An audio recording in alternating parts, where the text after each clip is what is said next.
Restaurants हैं। ऊपर बड़ी बड़ी जो क्रेन्स नज़र आती हैं, जिन्हें जब त्यारा मुकम्मल होने के करीब होता है तो इनके बड़े बड़े हिस्से जोड़ने के लिए इस्तेमाल किया जाता है। इस फैक्ट्री में काम करने वाले जो वर्कर्स हैं वो अपने काम में बहुत ज़्यादा महारत रखते हैं और शायद बहुत ज़्यादा तनख्वाहें भी हासिल करने वाले वर्कर्स में शामिल होते हैं।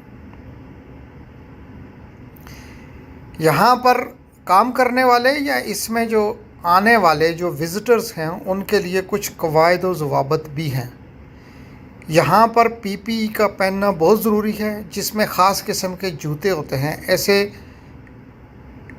ऐसे जूते के जिनमें न ऊंची हील वाले हों, बल्कि उसमें जो है आपका पाँव महफूज हो।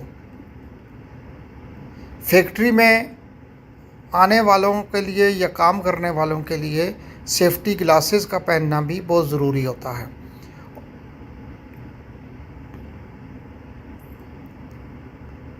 इस फैक्ट्री की कुछ बहुत ही हैरानकुन बातें हैं।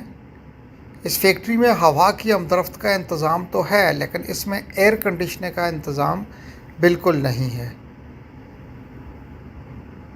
गर्मियों में ये बहुत गर्म हो जाती है, इसलिए इसके बड़े बड़े दरवाज़े खोलने पड़ते हैं ताकि ताज़ा हवा अंदर आ सके।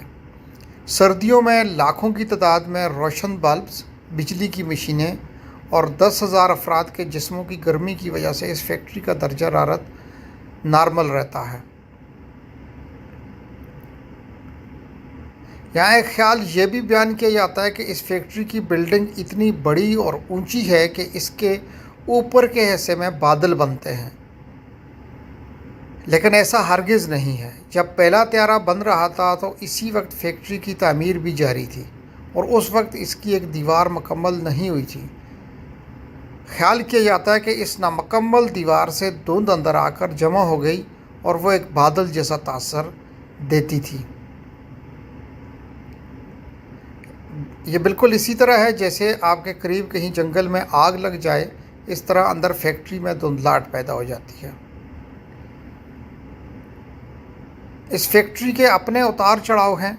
इस फैक्ट्री में काम करने की पेशरफ्त के दौरान नए से नए बदलते हुए अहदाफ दिए जाते हैं। दूसरी शिफ्ट में जब वर्कर्स की तादाद कम होती है तो इस दौरान क्रेन्स का काम बढ़ जाता है। जब एक त्यारे को इसकी तैयारी मुकम्मल होने के बाद हैंगर से बाहर मुंतकिल करते हैं तो उसे चलाकर करीबी रनवे तक पहुंचाया जाता है और इस पर काफ़ी काम किया जाता है ताकि जब पायलट इसको चलाए तो उसके लिए कोई मसला ना हो।